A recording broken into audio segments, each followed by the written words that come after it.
बहन जी जहाँ जहाँ रैली करेंगे वहाँ जाएंगे। हम नौजवानों को तैयार करने का काम कर रहे हैं। दिल्ली से डेली आते हैं, डेली अब करके जाते हैं, यहाँ लोगों को मनोबल बढ़ाने का काम करते हैं और हमारे जैसे लोगों को आना चाहिए। हमने तो मन बना लिया है कि जब तक बहन कुमारी मायावती को मुख्यमंत्री नहीं बना देंगे हम तो घर में नहीं घुसेंगे और लोगों को तैयार करने का काम करेंगे। जैसे मेरे बड़े भाई के अंदर जज्बा था बहन कुमारी मायावती जी को मिशन 2022 में सीएम बनाने का और मिशन 2024 में बहन जी को पीएम बनाने का, तो उसी प्रकार आप जानते थे कि मेरे बड़े भाई कोरोना काल में एक्सपायर हुए और उस समय चुनावी दौर चल रहा था। मेरे बड़े भाई ने 30 साल निस्वार्थ बहुजन समाज पार्टी में काम किया और देखिए एक बड़ी दुविधा थी जिस समय बड़े भाई एक्सपायर हुए थे, मगर इस मिशन को अब आगे कौन बढ़ाएगा। काफ़ी दिनों चर्चा चलती रही, काफ़ी परेशानी चलती रही हमारे घर परिवार में भी, तो मैंने अपने कंधों पर यह जिम्मेदारी ली है। मिशन 2022 से बहन जी को सीएम बनाना है, मिशन 2024 से बहन जी को पीएम बनाना है। पार्टी की तरफ से कोई फंडिंग, कोई आश्वासन, कोई किसी प्रकार का सहयोग, प्रत्याशियों की तरफ से सहयोग, या अपने ही जो अपने घर की जो फंडिंग है, अपनी जो जेब की फंडिंग है उसी से चल रहे हैं? देखिए आज हमारे भाई को 9 महीने हो गए एक्सपायर हुए भाई। 9 महीने के बीच में अब तक कोई काम कार्य नहीं किया है मैंने। उसके बीच में मेरा एक बेटा एक्सपायर हुआ अभी 23 तारीख पिछले महीने में। मेरा बेटा, हमें बहुत खुशी थी कि हमारे बड़े हाथ पैरों को चला गया, छोटे हाथ पैरों को आया है, हमें बहुत खुशी थी। लेकिन ऊपर वाले को पता नहीं क्या मंजूर है, हमारा भाई भी छीन लिया, मेरा बेटा भी छीन लिया। तो पार्टी से या किसी कार्यकर्ता से या किसी विधायक से किसी से कोई सपोर्ट का वो नहीं है।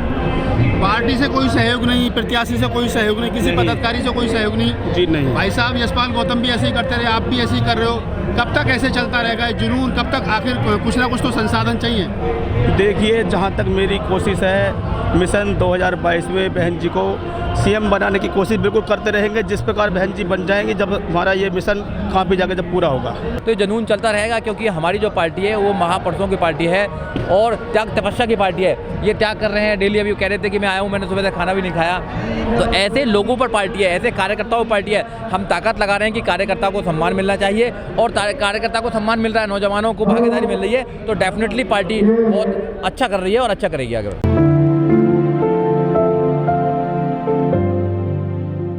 सुजीत भाई लगातार रैलियों में जा रहे हो, चाहे आगरा की रैली हो, गाजियाबाद की रैली हो, कल अमरोहा की रैली हो, आज सहारनपुर में भी हो। बहन जी की रैली जब से शुरू हुई है, क्या बदलाव दिख रहा है? देखिए जो माहौल दिखाई दे रहा है आप लोगों को, आगरा का माहौल देख लीजिए, आप गाजियाबाद देख लीजिए, अमरोहा देख लीजिए और आज सहारनपुर के अंदर है। बहुत ज़बरदस्त जुनून है लोगों में, नौजवानों में जुनून है, महिलाओं में जुनून है। ये जुनून ये बताता है कि 2022 में बहन कुमारी मायावती पूर्ण रूप से अपनी सरकार बना रही है और 2022 में हम सत्ता में आ रहे हैं। जैसे अभी सतीश भाई ने कहा कि वो जुनून के साथ में हर जगह पहुँच रहे हैं, हर जगह पहुँचते थे, बड़े भाई भी पहुँचते थे, यशपाल जी भी। तो ऐसे जो कार्यकर्ता हैं उनकी वजह से पार्टी जिंदा है। और जो लाखों लोग बाहर खड़े हुए हैं, जो अभी हम देख रहे हैं, जो नौजवान हैं या बुजुर्ग लोग हैं, वो उनके मन में बहन कुमारी मायावती बसती हैं, उनकी नेता है, जन जन की नेता है बहन कुमारी मायावती। जो 4 बार का शासन रहा बहन कुमारी मायावती का, जो 2007 से लेकर 2012 तक शासन रहा, उसको लोग याद करते हैं। अब 10 साल से जो लोग हैं परेशानी झेल रहे हैं, जैसे अभी योगी जी की सरकार चल रही है, उस सरकार में रोको ठोको की सरकार चल रही है, तो उससे लोग मुक्ति पाना चाहते हैं। अखिलेश की सरकार रही, उससे लोग मुक्ति पा लिया, तो अब बहन जी की सरकार को दोबारा लेके आना चाहते हैं। सहारनपुर बहुत मजबूत है, यहाँ के नौजवान बहुत मजबूत है, हमारी बात होती रहती है। एक एक वोट बहुजन समाज पार्टी को जाएगी, कहीं कोई नहीं जाने वाली, कहीं कोई भटकने वाला नहीं है। सारे लोगों ने मन बना लिया है। शब्बीरपुर का जब कांड हुआ था तो बहन कुमारी मायावती अकेली नेता थी जिन्होंने पार्लियामेंट के अंदर इस्तीफा देने का काम किया था। बहन जी ने कहा था कि मैं अपने लोगों की आवाज़ नहीं उठा सकती, तो फिर मैं ऐसे पार्लियामेंट में रहने का कोई मुझे अधिकार नहीं है। और बहन जी यहाँ पर आई भी थी, ऐसा नहीं है, बहन जी ने उनकी मदद भी की थी और हम लोगों ने मदद की थी। हम लोगों ने भी काफ़ी यहाँ पर चक्कर लगाए थे और हम लोगों को बहुत जानते हैं, नौजवानों से चंद्रशेखर कहते हैं कि बहन जी जो है ट्विटर की राजनीति कर रही है, रोड पर नहीं उतरती है। अब वो कुछ भी कहते रहे, उनकी बातों में तो मैं कुछ कहना नहीं चाहता हूँ, क्योंकि उनको पता लग जाएगा 2022 तक उनको लोग पसंद कर रहे हैं। 2022 के बाद में उनको पता लगेगा कि उन्होंने क्या किया है। 2022 में कोई उनको पूछने वाला नहीं है। नौजवान एक एक नौजवान ने मन बना लिया कि 2022 में एक एक वोट हाथी के बटन पर दबाकर बहन कुमारी मायावती को 5 बार मुख्यमंत्री बनाना है। ये प्रण कर लिया है नौजवान साथी ने। सहारनपुर जो है बहन जी के दिल के बहुत करीब है और यहाँ से उन्हें अच्छा वोट भी मिलता रहा है, लेकिन पिछले कुछ चुनाव में गड़बड़े हुई हैं, क्या उसका कुछ फायदा मिलेगा आने में? नहीं, सहारनपुर में हम सारी सीट जीतने वाले हैं इस बार। सहारनपुर में पिछली बार भी आया था जब माननीय सतीश मिश्रा जी ने यह मीटिंग करी थी, जब भी मैं आया था। मैं आता रहता हूँ सहारनपुर। सहारनपुर मेरे भी बहुत करीब है, दिल के करीब है। सहारनपुर आंदोलनकारियों की भूमि है। यहाँ पर जितने भी नौजवान साथी हैं उन्होंने उन्होंने अभी बहुत बड़े तादाद में बहुजन समाज पार्टी को ज्वाइन किया है। यहाँ सनी गौतम एडवोकेट हैं, बहुत सारे लोग हैं जिनकी टीम्स है। उन सब लोगों ने मन बना लिया है कि एक भी वोट कहीं नहीं जाने वाली, क्योंकि वो तो जीतने वाले नहीं है, सिर्फ वोटों को काटने का काम करेंगे, विभाजन करने का काम करेंगे। तो अब के नौजवानों ने मन बनाया कि एक भी वोट को विभाजन नहीं करना है, एक एक वोट को हाथी के निशान पर लगाना है और बहन जी के हाथों को मजबूत बनाना। 2022 में 5वीं बार बहन कुमारी मायावती को मुख्यमंत्री बनाना। चंद्रशेखर कितना नुकसान पहुंचाएंगे यहाँ सहारनपुर? कुछ भी नहीं नुकसान पहुंचाने वाले हैं। अभी आप यहाँ पे ग्राउंड रिपोर्ट कर लीजिए, कोई नुकसान पहुंचाने वाला नहीं है। चंद्रशेखर तो यहाँ लड़ ही नहीं रहे, चंद्रशेखर तो लड़ रहे हैं वहाँ पर जाके। उनको सिर्फ टीवी मीडिया चाहिए, जो मेन स्ट्रीम मीडिया उनको बढ़ाने का काम कर रहे हैं, वो हमारी वोटों को बांटने का काम कर रहे हैं, जैसे आज तक बांटने का है। बहुजन समाज पार्टी एक मिशन है महापुरुषों का, उस मिशन को कमजोर करने के लिए आए।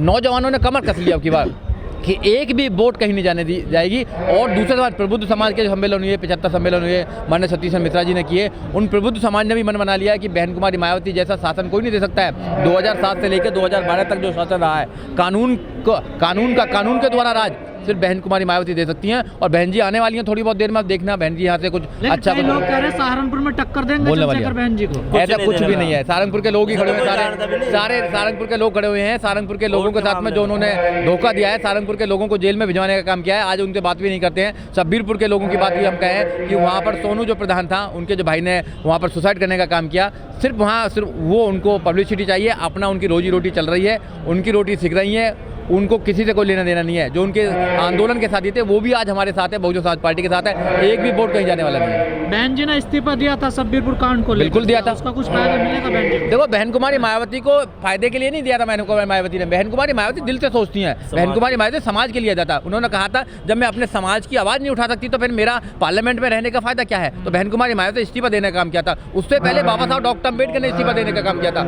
ये नेता जो है समाज के नेता हैं, समाज के विषय में सोचते हैं, रात दिन समाज के विषय में सोचते हैं। बहन कुमारी मायावती ने जब 4 बार मुख्यमंत्री बनी तो समाज के लिए काम किए, लोगों के लिए जीरो बैलेंस पर काम करने के लिए, जीरो बैलेंस पर उन्होंने एडमिशन देने का काम किया था। और बहन जी का नारा भी है सर्वजन हिताय सर्वजन सुखाय। तो हमारी पार्टी में सभी समाजों को न्याय मिलता है, सभी समाजों को सम्मान मिलता है। ऐसा नहीं है कि एक समाज को काम करते रहेंगे। तो बहन जी जो करती हैं, वो जो कहती हैं वो करती हैं। हमारी करनी और कथनी में अंतर नहीं है। देखो, मेन स्ट्रीम मीडिया एक प्रोपेगेंडा चलाती है, एक वो नैरेटिव सेट करती है। वो हमें 2007 में भी कहीं नहीं दिखा रहे थे, मगर मैं आपके चैनल के माध्यम से, जो सोशल मीडिया है वो हमारा मीडिया है, वो मीडिया तो कठपुतली है, वो हमारी बात क्यों दिखाएगा। हम 22% इंटैक्ट वोट है उत्तर प्रदेश के अंदर, फिर भी हमें टक्कर में नहीं दिखाने वाले ऐसे हैं। उनका बस चले तो हमें 0 पे लेकर आ जाए, उससे नहीं चलेगा। ये डेमोक्रेसी है, यहाँ वोटिंग का अधिकार है। जिसकी वोट पड़ेंगी वो राजा बनेगा।